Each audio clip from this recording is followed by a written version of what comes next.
डर की असल कहानियां सिर्फ यश कार्टून जोन पर। रात के 2 बज रहे थे। एक 30-35 साल की औरत सुनसान रास्ते पर ऑटो का इंतजार कर रही थी। तभी उसी रास्ते पर एक ऑटो आ गया।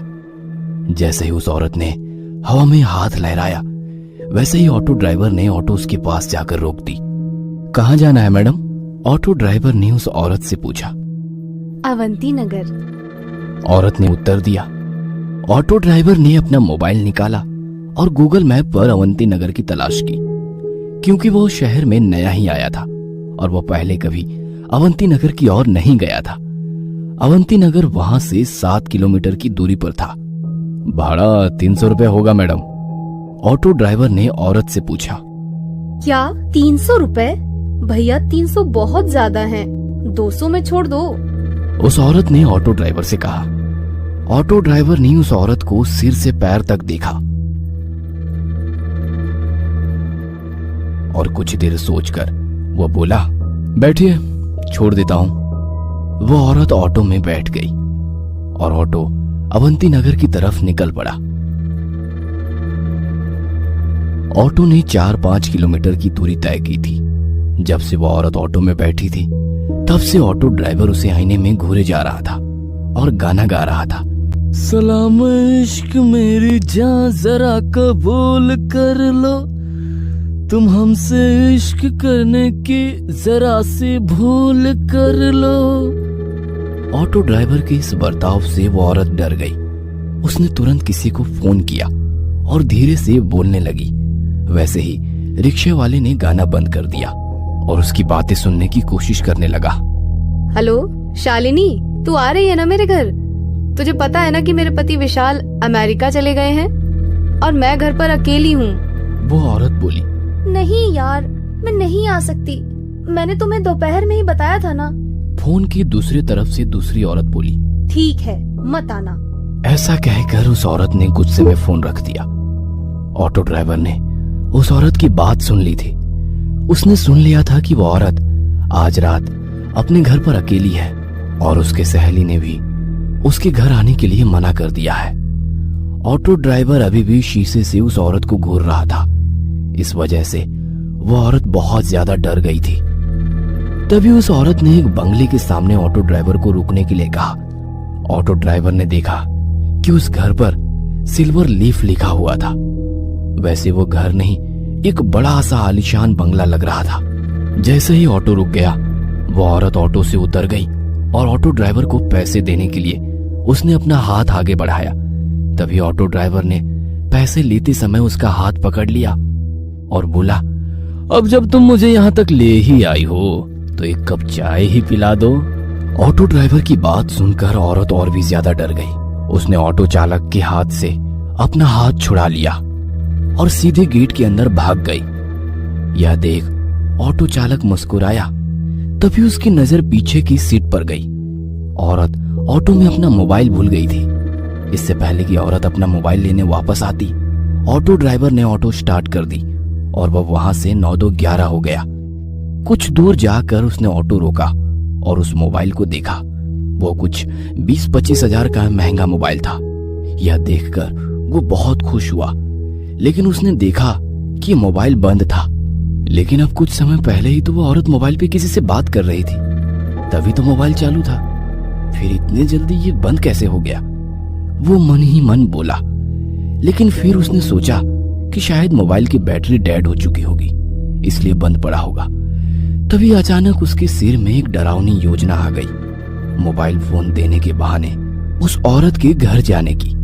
उसके दरवाजा खोलते ही उसके गर्दन पर छुरा रखकर उसकी इज्जत लूटने की और फिर घर में से सारे पैसे लूट के 9-2-11 होने की योजना बनाई। लेकिन इसके लिए उसे एक और साथी की जरूरत थी, इसलिए उसने अपने एक दूसरे ऑटो ड्राइवर दोस्त को फोन किया और उसे अपनी योजना के बारे में बताया। जब उसके दोस्त ने सुना कि एक सुंदर औरत घर पर अकेली है, तब उसका दोस्त वहां आने के लिए राजी हो गया। उसने अपने दोस्त को उस औरत के घर का पता बताया और उसे तुरंत वहां आने के लिए कहा और खुद उस औरत के बंगले के बाहर जाकर रुक गया। 10-15 मिनट बीत गए थे, पर फिर भी उसका दोस्त अभी तक नहीं आया था।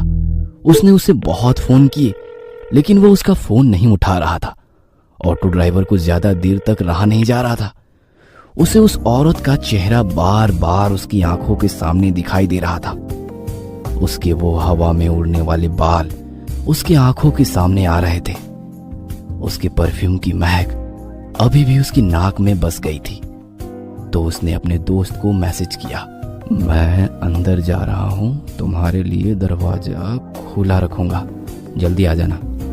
जैसे ही उसने मैसेज किया वैसे उसने सीट के नीचे छुपाया हुआ चाकू निकाला और एक हाथ में चाकू और दूसरे हाथ में मोबाइल लेकर वो गेट खोलकर अंदर चला गया। उसने डोरबेल बजाई, लेकिन अंदर से कोई भी जवाब नहीं आया। उसने 3-4 बार डोरबेल बजाई, लेकिन फिर भी अंदर से कोई जवाब नहीं आया।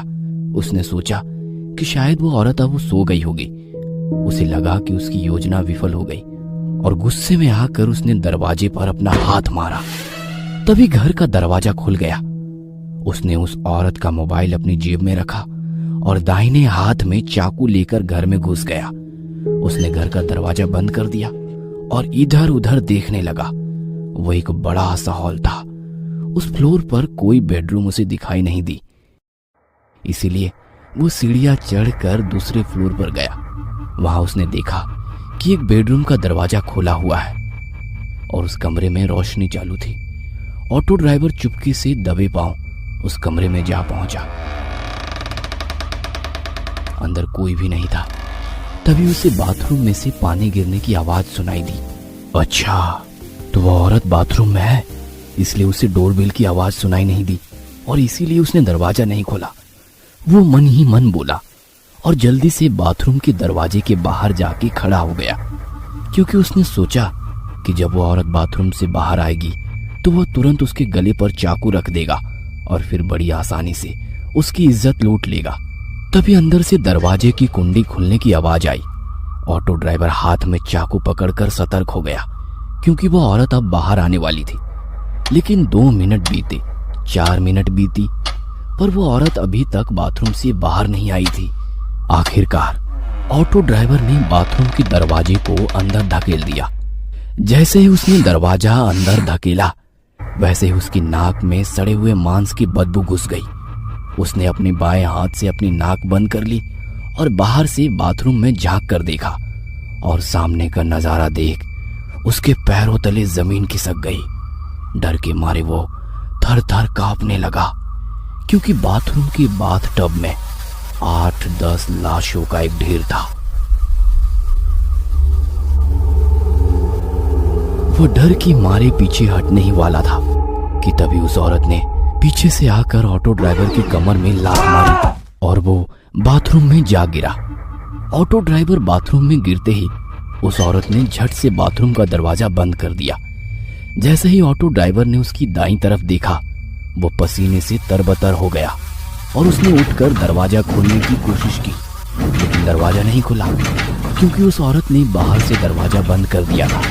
उसे पता चल चुका था कि उस औरत ने जानबूझकर उसे बाथरूम में बंद कर दिया है।